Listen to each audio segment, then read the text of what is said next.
Hello and welcome to this tutorial. Today we're going to be taking a look at Photoshop CC 2017 and we're going to be doing just a brief introduction because some of the later videos we're going to be texturing our crate using Photoshop and if you've never used Photoshop before, it can be really daunting trying to follow along with the tutorial without really knowing how the UI works. So let's jump straight into it. First thing we need to know, on the left hand side we have tools, and this is where you're going to find everything that we can do. We have some boring looking menus across the top, but these will all have a purpose and these will become evident throughout the video. And on the right hand side here we have some different tabs dealing with layers, properties, colors and swatches, and we can tab between these two, and also libraries. So let's start off by having a look in the file menu. Now in here, if you've used any program before, you're going to notice that these are very similar to things like Word and PowerPoint. If you've used those programs before, this will be very similar to you.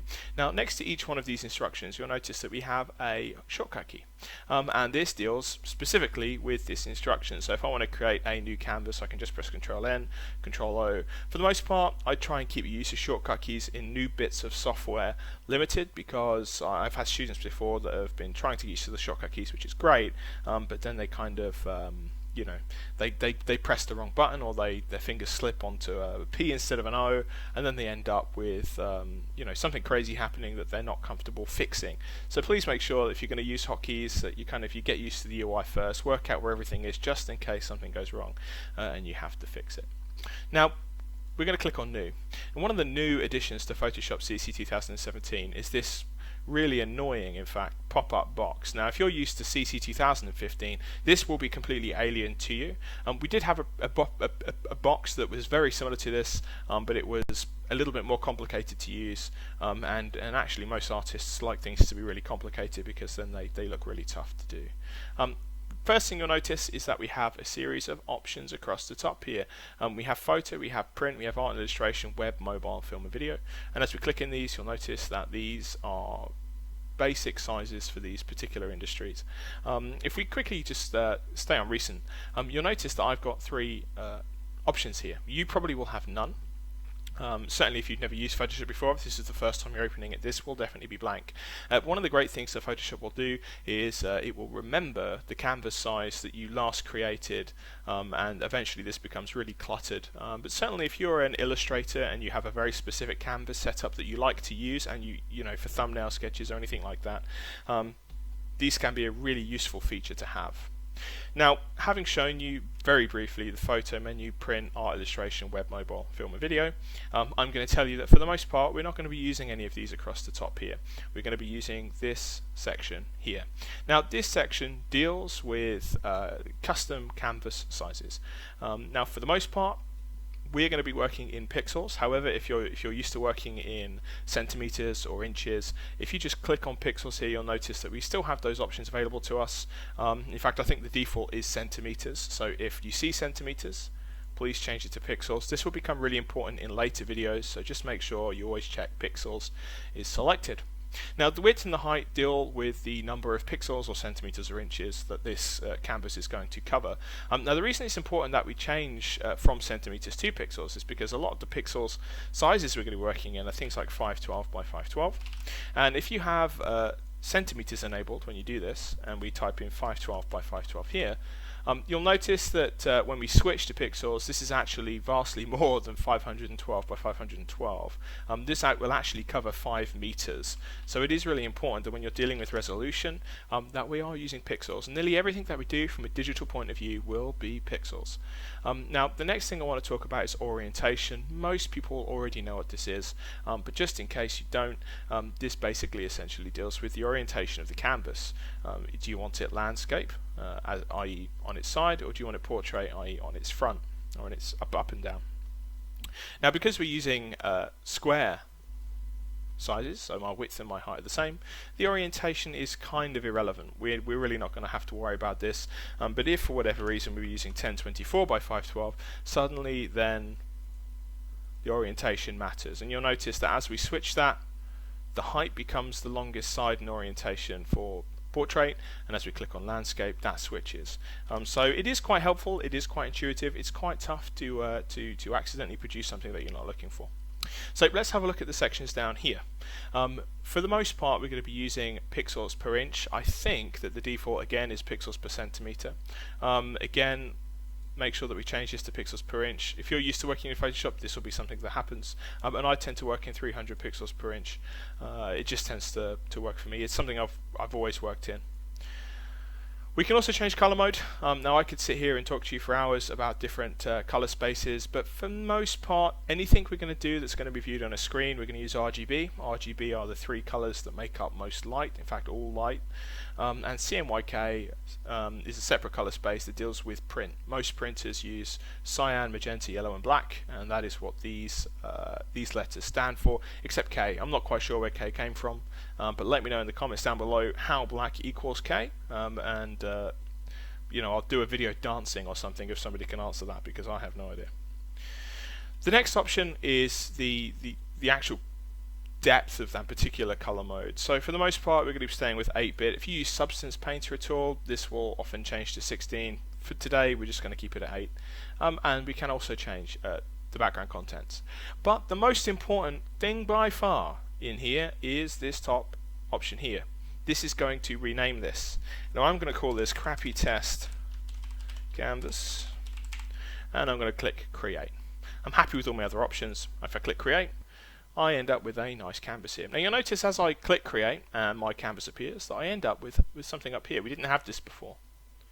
And if I create several new documents, several other crappy or untitled, we'll just do untitled for now, you'll notice that every time I open up a new canvas I get a new tab. And I can left click between these. I can even hold left click and I can drag these. I can drag these across the top. I can drag these off and actually have them as separate windows. I can drag them back on. And I can also close them by clicking the X in the corner next to the layer. Now this also happens if we open an image file. So if I open this particular image, this is going to be a material that we're going to be using later on. And you can see that I have base material at the top here and I have Crappy Test Canvas on the left here. And I can flick between these nicely. Now I'm going to stay on base create material just for now, because the next thing I want to cover is how we can do things like zooming and panning, and these are two really necessary shortcut keys that we're going to use. So let's do a zoom first.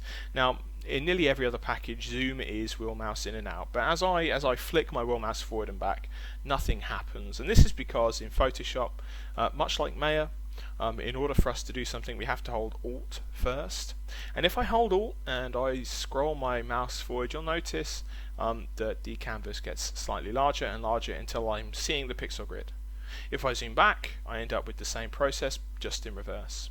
Now you might notice, or you might have noticed, that as I zoom in here I get to a point where I get these navigation bars appear, and these deal with vertical pan and horizontal pan.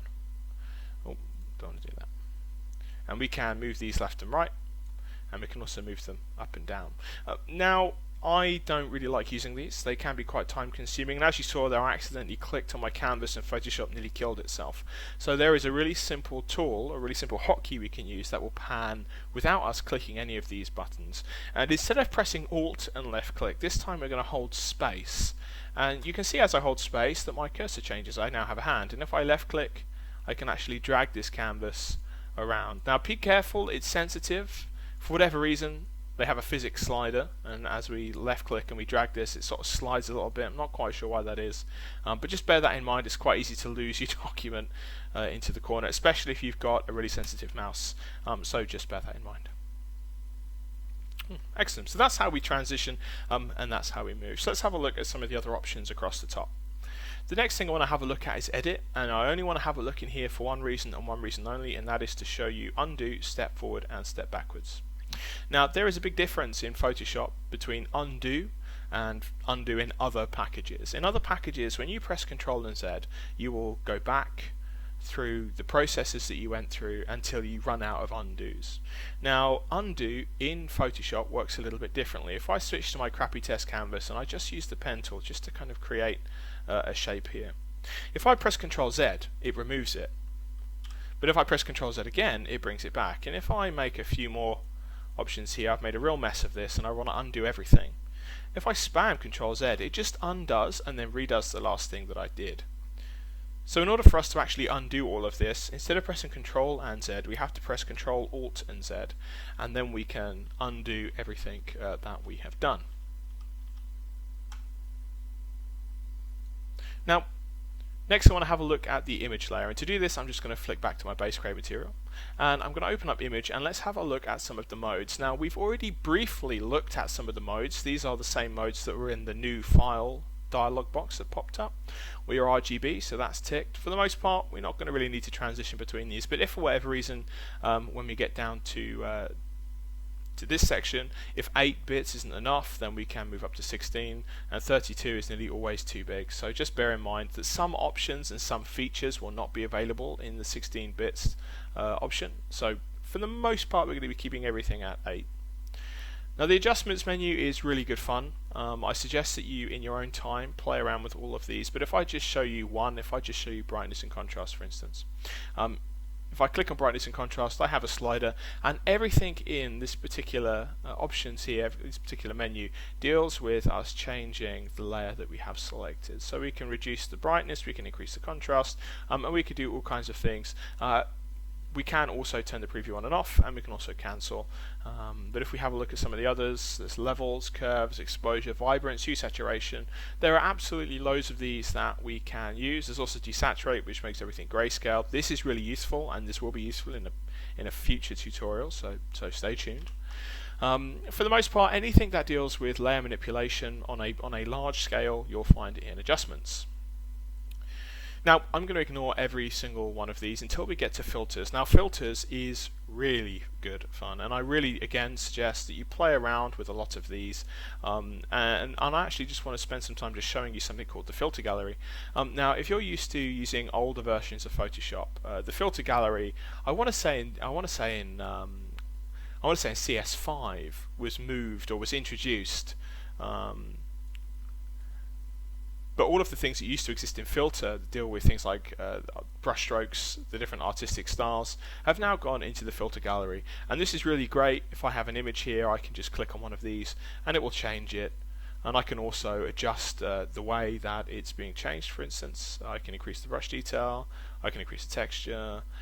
There are loads of things that I can do, and I have a really kind of decent preview here. The only thing I would say here is if you have a very large image, that preview is not going to be instantaneous. It takes a little while. You'll notice as I slide there's a little blue bar just appears down here as I scrub the slider here, and that's basically it loading the preview. We've got quite a low-res image here. I think this is 1024 by 1024, so you can kind of this is quite quick. But if you've got something that's maybe, you know, like a really big photo, maybe even a raw photo, it's going to take much longer. So let's just close this and let's have a look at some of the other options in Filter. So there are lots of different options. I'm not going to go through them all, but they all work very similarly. If I grab blur, for instance, and I use Gaussian blur, I get the same sort of thing. I get a dialog box. I can increase the amount of blur, I can decrease the amount of blur. I can also, by just left clicking, I can choose the preview that's going to be in this little window. I can also minimize or reduce that so that I can see the whole layer preview. It's really worth noting that everything in image and adjustments and everything in filter deals with the layer that we have selected, and we're going to go over layers in a second. But before we do, I'm going to flip back to my crappy test canvas and let's have a look at some of the options on the side here. Now, the first thing I really want to make you aware of is that if you were using CS2 or something ridiculous and you haven't seen this particular arrangement of tools, Adobe have decided to hide everything because minimalist UIs are now in. And if I hold left click on any single one of these, you'll notice that I get a menu of tools that are available. So if you're looking for things like the paint bucket tool, for instance, you can find that under gradient. So gradient is the default, and if I hold left click under gradient, I get the paint bucket tool. But if I hold left click, I can choose the different tools, and they become my active tool. Now the other thing as well that's really cool in Photoshop is if I just leave my mouse over a tool, I get a little tooltip. But not only do I get a tooltip, I also get a little shortcut key reminder. So move tool here is right at the top, and the shortcut key for move is V, as we'll see in a second as it loads. Let me just move on back on again. Move tool, there we go. If we have a look at something like the brush, shortcut key for brush is B, really easy to remember. And the same for eraser is E, gradient is G, and all of these are G. And if I press G, whatever tool is selected here will be the one that's switched to. Okay.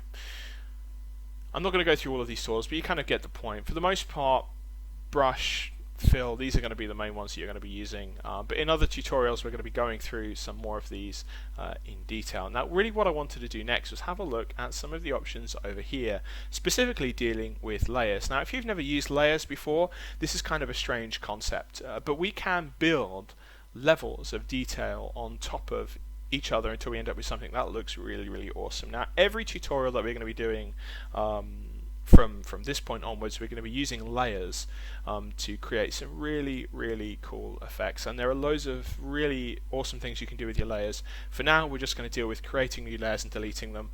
We'll deal with layer blending in a future video. So you'll notice in the layers tab here right at the bottom we have some options. I'm not going to go over all of these now, but this is mask. This is a shortcut to the different adjustments. So we have a look at adjustments up here, and if I left click on this, you'll notice I get a very similar selection here. We have a group menu here which we'll deal with in a future video, but the button I want to press is this create new layer button. Now if I click this, I get a new layer. The default is layer plus a number, so if I spam this a few times I end up with layer 1, layer 2, layer 3, layer 4, layer 5. And the first thing I have to tell you is please do not leave these as your layers. Please do not leave these layer names intact. It might not seem particularly relevant when we're staring at a white box that having layer 1 to 5 is a poor naming choice, but certainly when we are doing hand painted materials and we've got lots of different light layers and shadow layers, it's really important we get into the habit of renaming these, and this is really simple to do. If I just double click on the name of the layer, it turns blue and I can just type in a name, for instance, crappy layer name. I might want to call this one, I don't know, lighting. I might want to call this one shadowing, depending on what I'm doing at the time. I could be, for instance, just wasting my life making videos, and so on and so forth. Now, often when we create layers, sometimes this is to kind of test things, preview things. I'm just going to spend a little bit of time showing you how we can delete these layers, and we can delete these layers by either right-clicking and clicking on delete, which is here. We will always get a little pop-up here. The first time you delete it, you're going to get this pop-up. I wouldn't suggest that you click don't show again unless you're confident in what you're doing. I'm going to get rid of this one. We can also as well hold left click and drag this layer down into the bin option down here. We can ultimately also just click on the bin tool and we will again end up with the dialog box. Now holding left click and dragging the layers will allow us to rearrange them, and this can be really useful if, for instance, we have some information on these layers that we want to preserve. So I'm going to just draw some different shapes on each particular one of these, so they all now have a line on that's different, and I can choose which one essentially comes first. Okay, this probably makes more sense if I just use a little bit of color as well. So if I add some different pastel colors here, I can change the order of these layers. So I might want to put some things kind of snapping first, and so on and so forth. For now, I'm just going to delete these, and the last way we can delete these layers is just by selecting the layer and just tapping delete on the keyboard, and this is kind of the last way of deleting these particular layers. Now, the very last thing that I want to mention are the color swatches. Now, you'll notice that there are two color palettes. There's one here, and there seem to be two here, but if we left click on this, we end up with what we call the color picker. Now if I move my mouse outside of this, I can pick any color in my scene. So for instance, if I jump over to base crate and I want to grab this brown, for instance, I can grab this, I can grab any color in here, and it will pick that particular color, that pixel that I'm hovering over. Now you'll notice that as I do this, this doesn't change, but if I click OK, you'll notice this does change. And this is a really useful color slider. I can select any color in here, and you'll notice that both these squares change. But you may also notice that we have a second square. Now these are known as the foreground and background colors, and this becomes relevant when we want to perhaps paint highlights and shadows in two different colors. Now we can switch between these using two different methods. Firstly, we can use the arrow tool just in the top right hand quadrant, just to the top right of the actual swatches themselves, and these will flick them backwards and forwards, and you can see as I do that the toggles over here as well. I can also use X key on my keyboard, so the X key will also toggle, and as I do this I can choose different colors, and if I choose vastly different colors here, you'll notice that I can paint in black and I can switch to red just by pressing X. So if I'm trying to create different shapes, different kind of graphics, I can add all kinds of stuff in here, and I'm just using my mouse, so don't judge me for it being really crap. But this is a really cool way of being able to transition between two colors, and when I switch I can then select a different foreground color, a different background color, switch back. There are loads of different ways of doing it. So the properties tab here deals specifically with the properties of the canvas as a whole. So it will give us the resolution, and it will give us the size of that canvas in centimeters. Again, for the most part, this really isn't particularly useful. Let's have a quick look in adjustments. Now, we've had a look at the adjustments here.